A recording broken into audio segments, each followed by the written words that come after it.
Long years ago, sometimes it seems many lives ago, I was at Oxford listening to the radio program Desert Island Disc with my young son, Alexander. It was a well-known program.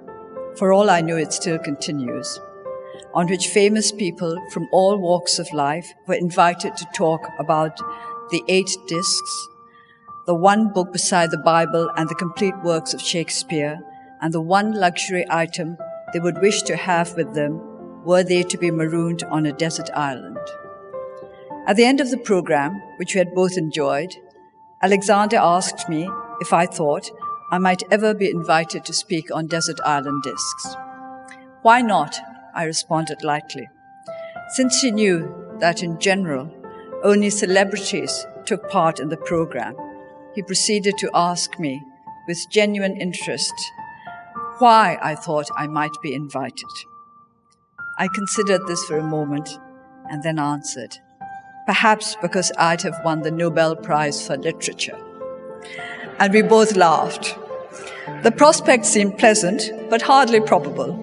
As I have said repeatedly in many an interview, I heard the news that I had been awarded the Nobel Peace Prize on the radio one evening.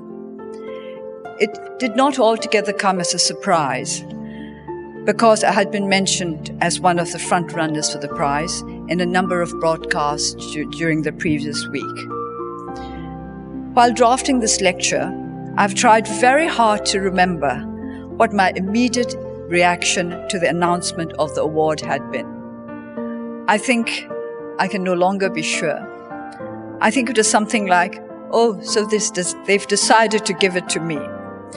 It did not seem quite real, because in a sense, I did not feel myself to be quite real at that time. Often, during my days of house arrest, it felt as though I were no longer a part of the real world. There was a house, which was my world.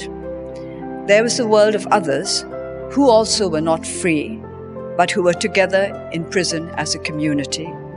And there was the world of the free.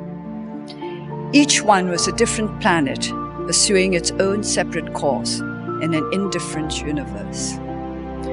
What the Nobel Peace Prize did was to draw me once again into the world of other human beings, outside the isolated area in which I lived, to restore a sense of reality to me. This did not happen instantly, of course, but as the days and months went by and news of reactions to the award came over the airwaves, I began to understand the significance of the Nobel Prize. It had made me real once again. It had drawn me back into the wider human community. And what was more important, the Nobel Prize had drawn the attention of the world to the struggle for democracy and human rights in Burma. We were not going to be forgotten. A positive aspect of living in isolation was that I had ample time in which to ruminate over the meanings of words and precepts that I had known and accepted all my life. As a Buddhist, I had heard of dukkha, generally translated as suffering, since I was a small child. Almost on a daily basis, I heard elderly and sometimes not so elderly people around me murmuring, dukkha, dukkha, when they suffered from aches and pains or when they met with some small annoying mishaps.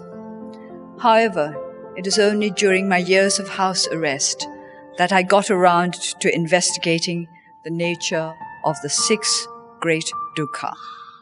These are to be conceived, to age, to sicken, to die, to be parted from those one loves, to be forced to live in propinquity with those one does not love. I examined each of the great sufferings, not in a religious context, but in the context of our ordinary, everyday lives. If suffering were an unavoidable part of our existence, we should try to alleviate it as far as possible in practical, earthly ways. I mulled over the effectiveness of antenatal and postnatal programs and mother and child care, of adequate facilities for the aging population, of comprehensive health services, of compassionate nursing and hospices. I was particularly intrigued by the last two kinds of suffering: to be parted from those one loves and to be forced to live in propinquity with those one does not love. What experience might our Lord Buddha have undergone in his own life that he had included those two states among the great sufferings?